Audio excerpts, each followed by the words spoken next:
ಈ ರಚನೆಕಾರರು ಬಹಳ ಅರ್ಥಪೂರ್ಣವಾಗಿ, ನಾನು ಪೂರ್ಣ ಓದಲಿಲ್ಲ, ಅದರ ಪ್ರಾಸ್ತಾವಿಕವಾಗಿ ಮಾತನಾಡ್ತಕ್ಕಂಥ ನಮ್ಮ ಭಾಗಾಯತ್ ಅವರು ಕೆಲವು ವಿಷಯಗಳನ್ನ ಇಲ್ಲಿ ಬೆಳಕು ಚೆಲ್ತಕ್ಕಂಥ ಪ್ರಯತ್ನ ಅವರು ಮಾಡಿದ್ರು.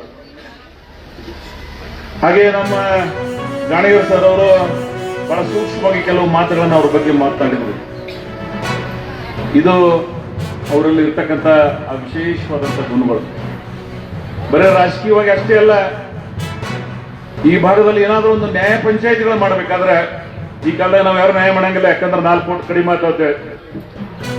ಯಾಕಂದ್ರೆ ಚಲೋ ಮಾಡಿದ್ರು ನಮ್ಗೆ ಒಳಗಂಗಿಲ್ಲ, ಯಾರಿಗಾರ ಬೈದೇವ ನಾವು ಅಂತ ಬಿಟ್ಟು ಹೋಗ್ಬಿಡ್ತಾನೆ, ಏನ್ರ ಮಾಡ್ಬೋಣ, ಹಂಗದ ಈಗಿನ ವಾತಾವರಣ. ಆದ್ರೆ ಅವರು ಬಹಳ ಗಟ್ಟಿತನದಿಂದ ಮಾಡದ ಮೇಲೆ ಕೂತು ನ್ಯಾಯ ಮಾಡ್ತಿದ್ರು.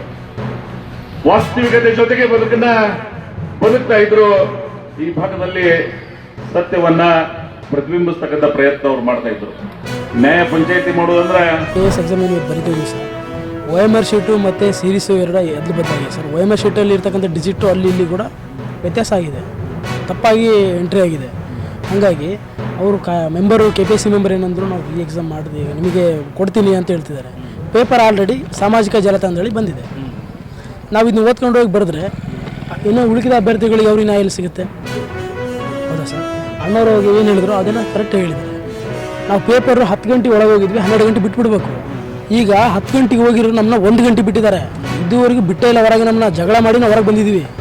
ಇನ್ನು ಬರೆಯೋಕೆ ಹೋಗಿರ್ತಕ್ಕಂಥ ಅಭ್ಯರ್ಥಿಗಳನ್ನ ಒಳಗೆ ಇದ್ದಾರಲ್ಲಿ, ನೀವು ಹೋಗ್ಬೋದು ಮೀಡಿಯಾ, ಅವ್ರನ್ನ ಬಿಟ್ಟೇ ಇಲ್ಲ ಹೊರಗೆ. ಅವ್ರನ್ನ ಬಿಡ್ಬೇಕಲ್ಲ ಸರ್, ರೂಲ್ಸ್ ಪ್ರಕಾರ 12 ಗಂಟೆಗೆ ಬಿಡಬೇಕು. ರೂಲ್ಸ್ ಏನಿದೆ 10-12ಕ್ಕೆ ಬಿಟ್ಬಿಡ್ಬೇಕು. ಫಸ್ಟ್ ಪೇಪರಿಗೆ ಒಳಗೆ ಹೋಗಿರೋದನ್ನ ಇನ್ನೂ ಬಿಟ್ಟೇ ಇಲ್ಲ ಹೊರಗೆ. ನೀವು ನಾನು ಸುಳ್ಳು ಹೇಳಿದ್ರೆ ನೀವು ಹೋಗಿ ಚೆಕ್ ಮಾಡಿ. ಕಾರಣ ಏನಂದ್ರೆ ಇಲ್ಲಿ ಏನಾಗ್ತಿದೆಯೋ ನಮಗೆ ಗೊತ್ತಾಗ್ತಿಲ್ಲ ಸರ್. ನಡೆಯೋ ಎಕ್ಸಾಮ್ನ ಸರಿಯಾಗಿ ನಡೆಸ್ಕೊಡ್ಬೇಕು.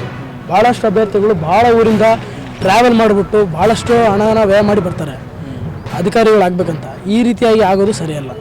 ಎಷ್ಟು ಅಂತ ನಡೀತು ಸರ್? ಮೊದಲೇ ರೀ ಎಕ್ಸಾಮ್ ಆಗಿದೆ, ಮತ್ತೆ ರೀ ಎಕ್ಸಾಮ್ ಅಂದರೆ